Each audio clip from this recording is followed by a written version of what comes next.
मेरी बेटी लकड़ियां चुनकर आ रही थी। रंजीत सिंह के बेटे जगन्नाथ ठाकुर ने इसकी इज्जत लूट ली। हम गरीब हैं, इज्जत के सिवा हमारे पास कुछ नहीं है। अब कौन इससे शादी करेगा? अब कौन इसका हाथ थामेगा? आप न्यायमूर्ति हैं, आप ही फैसला कीजिए मालिक।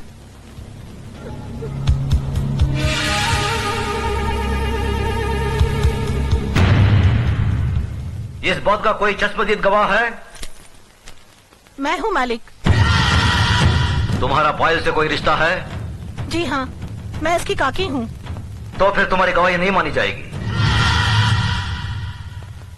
गवाही सिर्फ उसकी मानी जाएगी जिसने अपनी आंखों से देखा है, लेकिन इस लड़की के खानदान से उसका कोई रिश्ता ना हो। है कोई ऐसा साक्षी, ऐसा गवाह?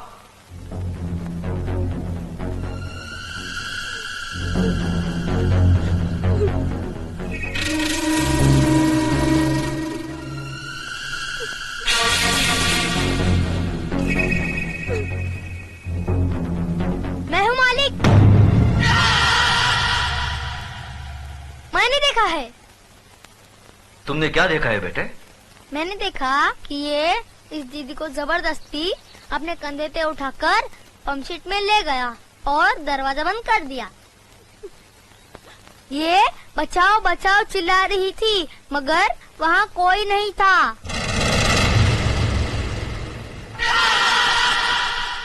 थोड़ी देर बाद जब ये बाहर आई तो इसके कपड़े फटे हुए थे और ये रो रो के कह रही थी कि मेरा सब कुछ लूट गया, मैं बर्बाद हो गई।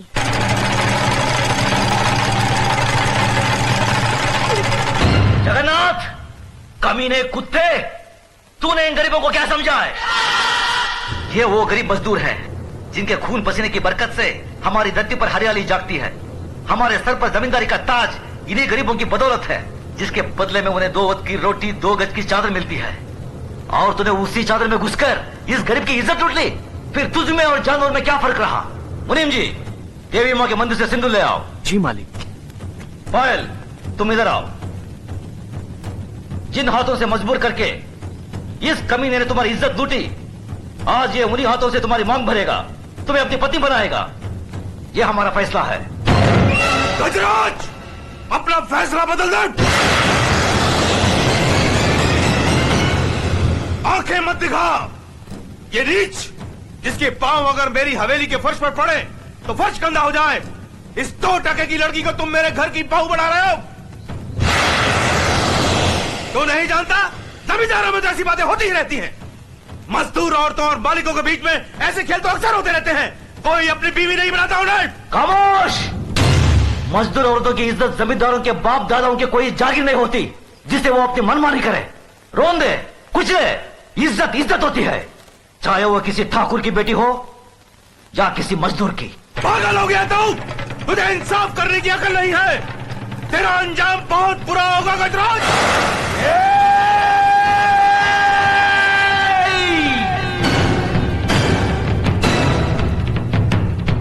इसके आगे एक लफ्ज भी बोला तो जुबान खींच लूंगा। तेरी औकात मेरे सामने खड़े होने की भी नहीं है और तू मुझे ललकारता है। गजराज ठाकुर ने कभी किसी अंजाम की परवाह नहीं की।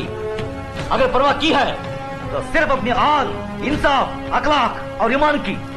इस लड़की की जन्म, जात, नाम, इसकी कोई अहमियत नहीं है हमारी नजर में। अहमियत है तो सिर्फ इसकी इज्जत, इसकी पवित्रता की। जगन्नाथ, मांग भर इसकी। गजराज!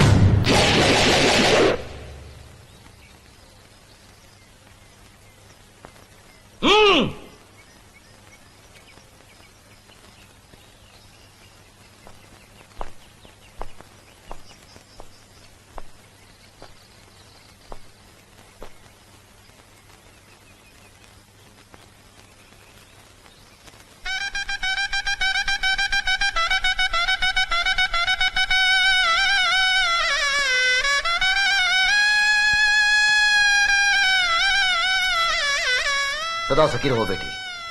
जगन्नाथ, अगर तुमने इसे कोई तकलीफ दी तो हमसे बुरा कोई नहीं होगा।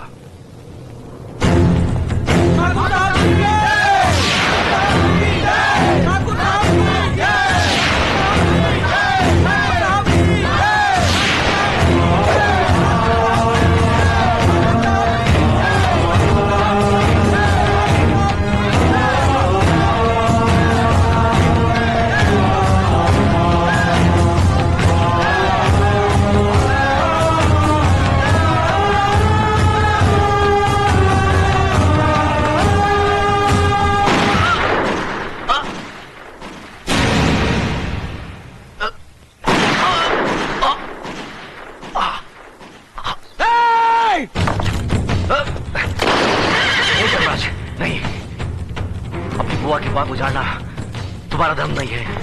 बाबूजी, बाबूजी, भैया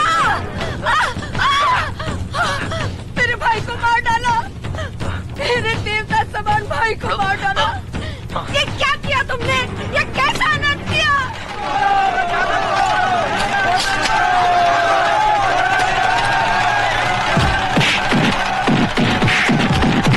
रुक जाओ, छोड़ दो उसे।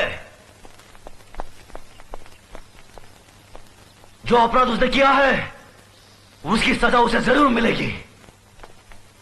आज से 18 साल के लिए हम रणजीत सिंह ठाकुर को समाज और बिरादरी से बाहर करते हैं।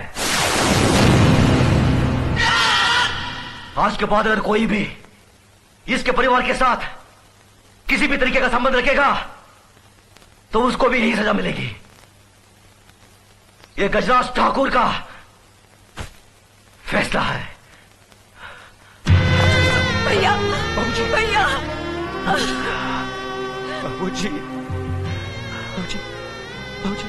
धर्मराज, न्याय करने वालों के लिए रिश्ते और जज्बात कोई मायने नहीं रखते। बेटे, जान चली जाए पर आन ना जाने पाए। जान देकर जो आन की रक्षा करता है वही न्यायाधीश इंसाफ के आकाश की बुलंदी को छूता है।